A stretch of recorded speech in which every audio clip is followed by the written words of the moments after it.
તમારું હાર્દિક સ્વાગત કરું છું। દર્શક મિત્રો, આ માસથી આપણે એક નવો કાર્ય શરૂ કરવા જઈ રહ્યા છીએ, જેનું નામ છે રૂબરૂ મુલાકાતથી મન જીતવું। રૂબરૂ કાર્યક્રમ અંતર્ગત આજે આપણે સ્ટેટ બેંક ઓફ ઇન્ડિયા એટલે કે SBI ની રૂબરૂ મુલાકાત કરવા જઈ રહ્યા છીએ। આપણી સાથે છે SBI ચોરવાડના શ્રી કામિલ સાહેબ, જેમની પાસેથી આપણે બેંકની કામગીરી વિશે જાણીશું। નમસ્કાર સાહેબ। સૌપ્રથમ જાણવા માંગીશું કે બેંકની મુખ્ય કામગીરી શું? બેંકની મુખ્ય કામગીરી એ લોકોના બેંકમાં એકાઉન્ટ છે, એ અકાઉન્ટ સ્વીકારવી અને એના ઉપર વ્યાજ મેળવવું। તો એકાઉન્ટ ખોલાવવા માટે શું પ્રોસીજર છે? શું ડોક્યુમેન્ટ જોઈએ? એકાઉન્ટ ખોલાવવા માટે એક ફોર્મ ભરવું પડે છે, જેમાં તમારું નામ, માતાનું નામ, પિતાનું નામ, રહેઠાણ જેવી માહિતીઓ એમાં ભરવી પડે છે અને એમાં જે સિગ્નેચર કરો છો એ સિગ્નેચર દ્વારા તમે ખાતામાં વહીવટ કરી શકો છો। અને જો બાળકની ઉંમર 10 વર્ષ કરતા ઓછી હોય તો એનો વહીવટ એના પિતા અથવા માતા દ્વારા થાય છે, જેનું નામ એ બાળકની પાછળ ગાર્ડિયન તરીકે ઉમેરવામાં આવે છે। આધાર કાર્ડ, પાન કાર્ડ, ચૂંટણી કાર્ડ, પાસપોર્ટ, રેશન કાર્ડ જેવા ડોક્યુમેન્ટ દ્વારા તમે ખાતું ખોલાવી શકો છો। ખાતું ખોલાવ્યા બાદ બેંક દ્વારા ગ્રાહકોને કેવી સુવિધાઓ આપવામાં આવે છે? બેંક દ્વારા ગ્રાહકને પાસબુક સુવિધા, ATM સુવિધા, લોકર સુવિધા, ચેકબુક સુવિધા અને ડિજિટલ પ્લેટફોર્મ પર ઇન્ટરનેટ બેન્કિંગ જેવી સુવિધાઓ આપવામાં આવે છે। પાસબુકનો ઉપયોગ શું? બેંક સાથે જે તમે નાનાનો વ્યવહાર કરો છો તેની માહિતી પ્રિન્ટ સ્વરૂપે તમને પાસબુકની અંદર આપવામાં આવે છે। પાસબુક એ ખાતાધારક માટે અગત્યનો દસ્તાવેજ છે। આ બુકની અંદર બેંક તરફથી ખાતાધારકનું નામ, સરનામું, ફોન નંબર તેમજ બેંકનું નામ, સરનામું, બેંકનો બ્રાન્ચ કોડ અને IFSC કોડ વગેરે પ્રિન્ટ કરી આપવામાં આવે છે। ખાતાધારક જ્યારે બેંકમાં પૈસા જમા કે ઉપાડ કરવા આવે છે ત્યારે પાસબુકની જરૂર પડે છે અને જમા ઉપાડના વ્યવહારની નોંધ આ પાસબુકમાં પ્રિન્ટિંગ રૂપે કરવામાં આવે છે। તો સર, બેંકમાં પૈસા જમા કરવા તથા ઉપાડવા માટે શું કરવું જોઈએ? બેંક એકાઉન્ટમાં પૈસા જમા ઉપાડ કરવાની બે રીતો છે। પ્રથમ, બેંકમાં જઈ પૈસા જમા કરાવવા માટે આવી સ્લીપ ભરવી પડે છે, જેમાં તારીખ, એકાઉન્ટ નંબર, ખાતાધારકનું નામ, રકમ શબ્દોમાં અને અંકમાં, ખાતાધારકની સહી તથા નોટોની વિગતો લખી પાસબુક સાથે આ સ્લીપ આપવાથી એકાઉન્ટમાં પૈસા જમા કરાવી શકાય છે।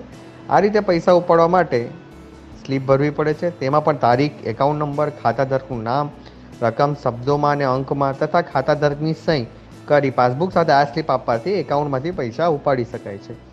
બીજી રીત એ છે કે બેંક તરફથી મળેલા ડેબિટ કાર્ડનો ઉપયોગ કરી ATMમાંથી પૈસા જમા તથા ઉપાડ કરી શકાય છે। ચેક એટલે શું? ચેકના પ્રકાર ક્યાં હોય છે?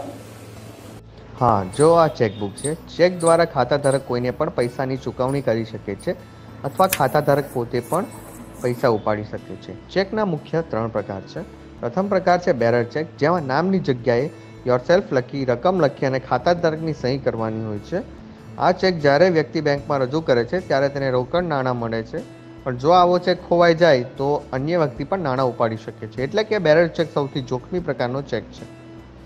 બીજો પ્રકાર એ ઓર્ડર ચેક છે। આ પ્રકારના ચેકમાં જે વ્યક્તિને નાણાં આપવાના હોય તેનું નામ લખી આપવામાં આવે છે અને નીચે ખાતાધારકે સહી કરવાની હોય છે। આ ચેક જે વ્યક્તિના નામનો હોય તે જ વ્યક્તિને બેંક ખાતરી કરીને પૈસા આપે છે। ત્રીજા પ્રકારનો ચેક ક્રોસ ચેક છે। અહીં પણ જે વ્યક્તિને નાણાં આપવાના હોય તેનું નામ, રકમ લખી નીચે ખાતાધારકની સહી કરવાની હોય છે।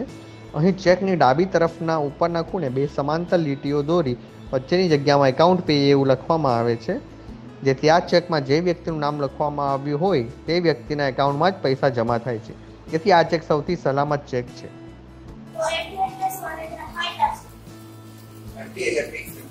ગ્રાહક જ્યારે FD કરાવે છે ત્યારે બેંક તરફથી FDની રસીદ આપવામાં આવે છે, જેમાં FD કરાવનારનું નામ, રકમ, સમયગાળો, વ્યાજની ટકાવારી વગેરે જેવી વિગતો પ્રિન્ટ કરેલી હોય છે।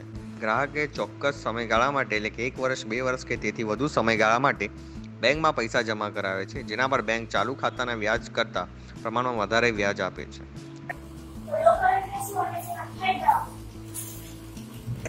લોકર સુવિધા એ બેંક દ્વારા આપવામાં આવતી એક સુવિધા છે, જેની અંદર ગ્રાહક પોતાની કિંમતી વસ્તુઓ અથવા નાણાંઓ એ લોકરની અંદર મૂકી શકે છે અને એ ચિંતામુક્ત થઈ શકે અને બેંક દ્વારા એનું આર્થિક ભાડું લેવામાં આવે છે। લોન એટલે શું? અને બેંક તરફથી કઈ લોન આપવામાં આવે છે?